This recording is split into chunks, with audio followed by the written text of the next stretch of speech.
Well, good morning, and thank you. As you know, I've had some priorities in this legislative session. One of those priorities is the higher education productivity funding formula. As you know, I take seriously objectives that we set as a state, and it's a challenge for us, but it's an important objective to increase degree and certificate attainment from 40% level up to 60% by 2025. In order to accomplish that, we really have to get higher education funding right.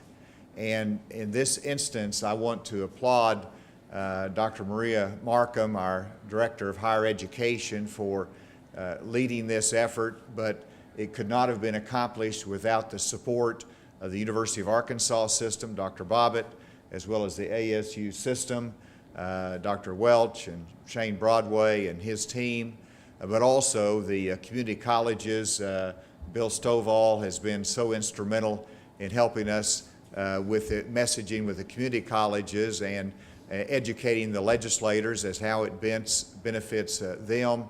And then all the independents from Arkansas Tech to UCA, all been a critically important part of this effort for a new funding formula. And it's a dramatic change. It's changing from simply doing it business as usual in this state, doing funding based upon per student formulas or just because it's the same funding we had last year, to say we can do it better as a state, we can reward excellent, we can reward universities and institutions that are accomplishing student progression. And so to move from simply student enrollment measurements to student progression measurements is a landmark change in the state of Arkansas. And so whenever I look at this legislation, House Bill 1209, I want to thank Representative Lowry for leading the effort in the House side, as well as Senator Eddie Joe Williams for sponsoring it on the Senate side. But when you see the funding to be based upon productivity that includes measures of effectiveness, affordability, and efficiency that acknowledge the following priorities that identifies those, this is a great success that was achieved by a team effort by those in higher education, as well as those in the legislature that understand the dramatic change that this represents. So with that, I'm delighted to be able to sign this into law. And this is the 8th day, I believe.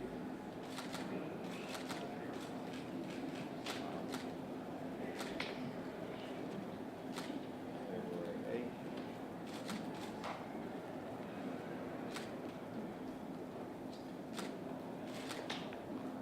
It is now, House Bill 1209 is now the law of the state of Arkansas.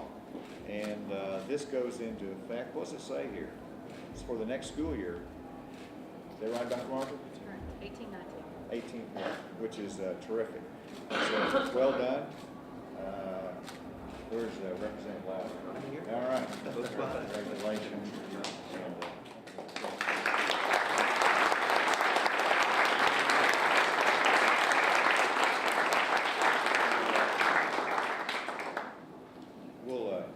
Save that.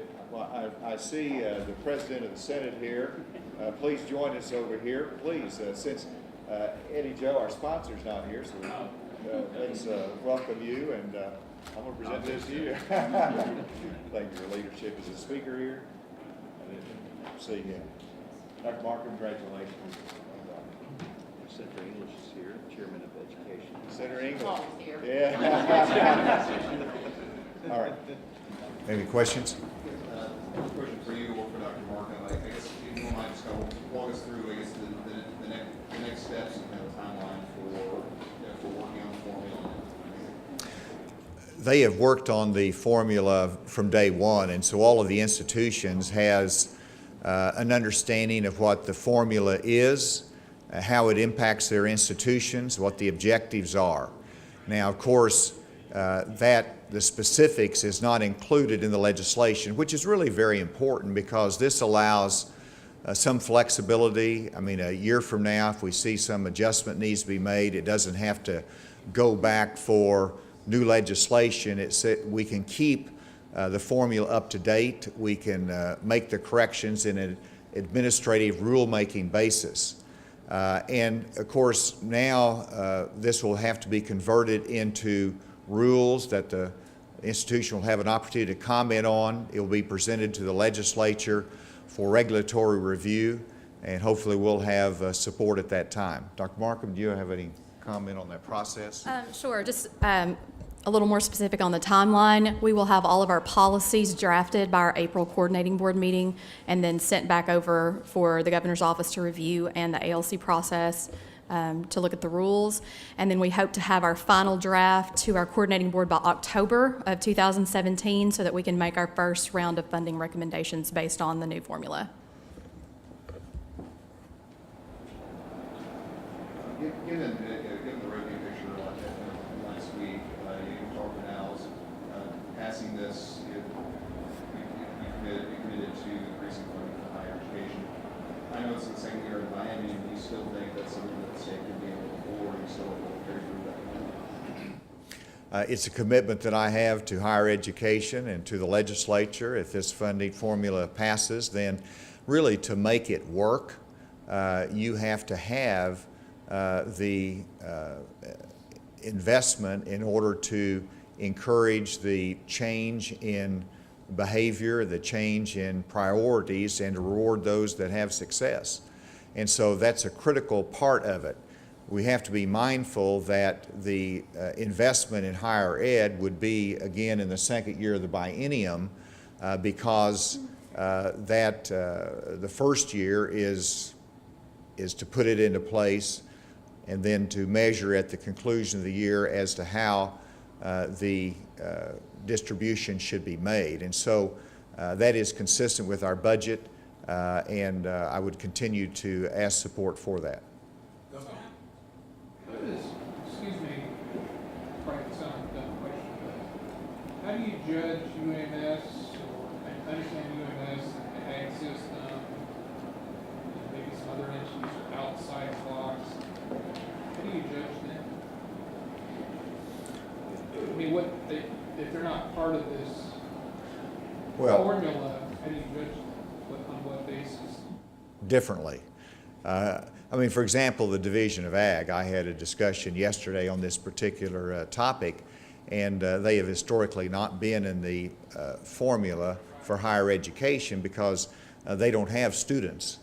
It's totally a different program. UAMS obviously has students, but it's still calculated in a different way. And so it wouldn't be any different than previous funding of those divisions that they would have to be separately considered. I think I'd be open if there was a better way to look at it, but they have historically been outside the formula, and this does not change that. But the other, there's limited resources. Does the formula-driven schools have a leg up over UAMS and the ag system by doing this? I wouldn't describe it that way. I do think it would. I'd love to talk to Dr. Bobbitt and see what performance measures, productivity funding model that we should have for even the Division of Agriculture and UAMS. Obviously have to be judged in a different way, but every institution should have those type of productivity models that encourages efficiency, that encourages attainment. And so you have to look at it differently, but perhaps that can be examined as well. I'd certainly be open to a discussion on that. I've delved into higher ed too deeply here, so rescue me. And I will say we have a work group who is looking at funding of non-formula schools. In the beginning, we thought maybe we could put all of those entities together and show productivity and how we would determine that. At the end of the day, we realized they're just too different. You can't compare UAMS to the Division of Ag or the Math and Science School because they're so different. But we are mindful of the fact that they've not received any new funding in quite some time. It's been level for them as well. So we are working on measures to show increases in productivity so that we can recommend additional funds. So So there's a bill pending on the Senate floor today to expand the types of wines people can buy at Kroger and Walmart. Your position on that? Well, my position has been that this is an area that the party should seek for some common ground. Obviously, you know, you are debating access of the consumers and easy access for these products through stores that they customarily shop at versus the traditional importance of our liquor and wine distribution centers through local outlets that are licensed, and they have an investments. And so when you have those competing interests, I was counting on them communicating, talking, and working out a consensus. I think they thought they had a consensus bill that they were presenting. We're continuing to monitor that. We're hearing from some people that have concerns about it, so we'll continue to watch that as it goes through the process. But I want, you've got to balance those two competing interests. The legislation tries to do that. We will see if there needs to be modifications as it goes through the legislature. So your position is neutral at this point? That's correct. Neutral in the sense of we're still watching the bill and hoping that there can be a consensus and some common ground that can be achieved between the competing groups. Governor, you got most of your priorities that you laid out last year. Most of them going through the pipeline pretty smoothly. What, given the revenue picture, what are your goals for the rest of the session? And when do you see the lawmakers kind of wrapping things up? Well, I applaud the legislature and the leadership and the job that they've done, really focusing on the most significant issues that we have to address. And the committees are doing a good job of setting aside some peripheral issues that we don't have to address. So I'm hopeful that the session keeps progressing this way, that there will be an early conclusion to the session. I think we will shift soon from the substantive legislation that we've been working on. There's still some more to do, but we'll be able to shift to the Revenue Stabilization Act and the preparations for that, as well as really trying to hone in on the next biennium budget and making sure we get that right. I presented a balanced budget. We're going to look at it very, very carefully as to whether there needs to be any adjustments to that. I do believe it still is sound. I'm very confident in where we are, even though we're continuing to monitor the current revenue picture. And there's some new ingredients. I mean, there's some dynamics out there that both in terms of the efficiencies we're achieving, but also on the revenue side that impact positive and negatively where we're going. We want to make sure we get that right. Are there any recommendations on constitutional limits? Not at this time. We'll wait and see how that develops. I did want to recognize Senator Williams, who after he saved world peace, he came here and he's done a great job for us in leading this effort. And I see Dr. Jones, thank you, Henderson State University and their participation in this. I know some other institutions probably come here. I'm trying to look around, but really grateful for all of you and your support for this. Thank you all very much.